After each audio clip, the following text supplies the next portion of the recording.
Have you ever felt stuck between two worlds? I think for most college students, the answer is probably yes. Just recall those first few weeks of freshman year. For the most part, you know only a handful of people. Probably you're still texting some of your friends from home, giving your parents a few more calls than you might want to admit. You don't quite feel like a college student, but it's clear you're no longer at home. This experience of being stuck between two worlds is certainly not unique to college students, though. When people change jobs, move to a new town, or even get a new car, there's always an in between period that you've probably recognized in the moment, even though it tends to disappear once the transition's complete. The title of my talk today, Apart Together: What We Can Learn from Immigrant Experiences, is most fundamentally about this in between space. It's about being stuck between two worlds, not quite totally belonging to either, but also not being quite sure to which you should totally commit yourself. Because we don't always seem to remember our own experiences of being stuck between two worlds, my talk tonight will use immigrant experiences, and my family's in particular, to show that we have all been, and will continue to be, apart together, depending on our frames of reference. Similarly, I hope to demonstrate that reflecting more genuinely on immigrant experiences can help us recognize the many ways in which we are all indeed apart together, albeit in different ways. And by the end of my talk, I hope to show how this shared experience can teach us important lessons about how to live well in an increasingly plural society. I want to begin now, though, with a brief overview of my family's own immigrant story. At the end of World War II, the Italian peninsula's already dismal economic status fell further into decline. Aside from poor living conditions for the working class, a widespread lack of economic opportunity created a strong desire amongst many to flee to the United States. My maternal grandparents were part of this generation of Italians who soon became Italians in search of an American dream. From a small fishing town in Sicily to the bustling streets of New York, it was a journey that would forever change their lives. When they arrived in the United States, my grandparents, nonna and nonno, faced the archetypical challenges of migration. My grandmother had only an elementary school education, my grandfather only a high school diploma. Neither really spoke proficient English, and both had only acquired basic skills while in Italy: sewing for my grandmother and printing for my grandfather. Although they only met upon arrival in the US, my grandparents shared the experience of being apart together from their families and friends. When my grandmother left home, she left behind most of her family, including her siblings. My grandfather immigrated without two of his brothers, one who was killed in the war and another who would later move to the UK. Despite the fact that they were apart from their families and their homes, my grandparents, though, were also together, sharing a certain understanding about the difficulties of navigating life in a foreign world without the support of community networks they had so long been a part of. In the second phase of their journey, my grandparents encountered the often hostile environment of American manufacturing.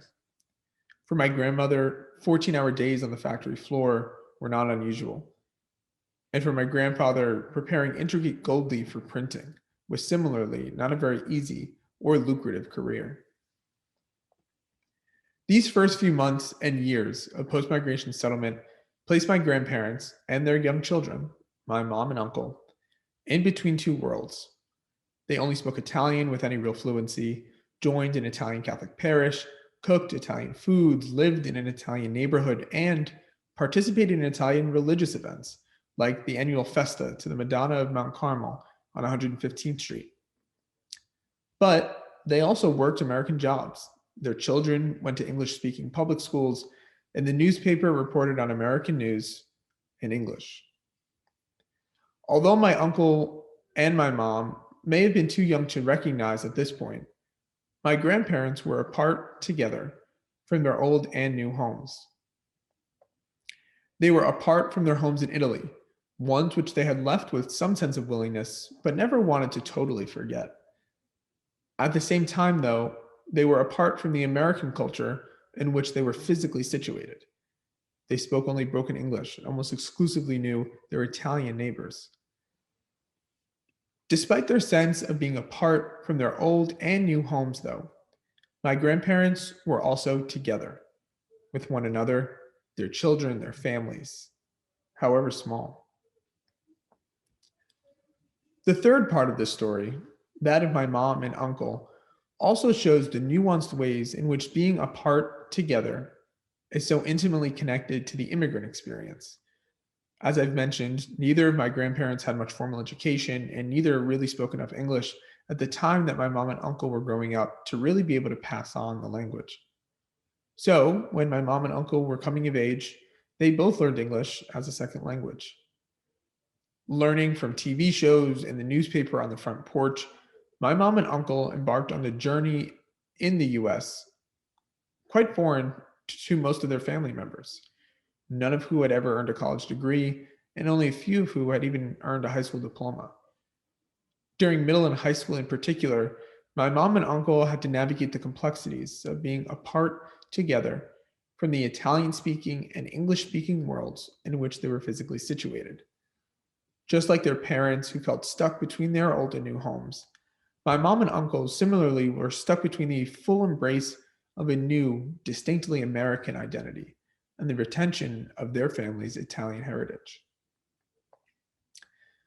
Before I discuss what I think better understanding these experiences means for all of us today, I want to emphasize how my family's experience of being apart together is not all that unique, even despite the great variety of immigrant experiences. Just recall for a moment immigrants who you know, maybe even some of your friends, who have had to learn English as a second language. Think too about the images you've seen of families at our southern border. Think about the thousands of unaccompanied children apart from their families, but together in an often hostile foreign environment. Only a few weeks ago, in fact, there were over 15,000 unaccompanied children right at our nation's doorstep. Think about that, 15,000. Think about mothers and fathers trying to parent across borders. There's a great book, in fact, that was published only a few years ago by a professor at BC entitled Motherhood Across Borders: Immigrants and Their Children in Mexico and New York. Think about the feeling of being apart together that these families have, feelings perhaps even more profound than that of my own, who was fortunate enough to be, at the least, physically together. So, what does this all mean? Well, at the least, I think this means that we're all just a bit more similar than we might think. Whether you're a college student who just left home, a recent graduate starting a new job, or a family who just moved to a new town, we've all been stuck in that in between period in one way or another. In other words, we've all been apart together, depending on our frames of reference. As such, it's my contention tonight that reflecting more genuinely on immigrant experiences like that of my own family and thousands of others can help us remember that we share a universal experience of being apart together.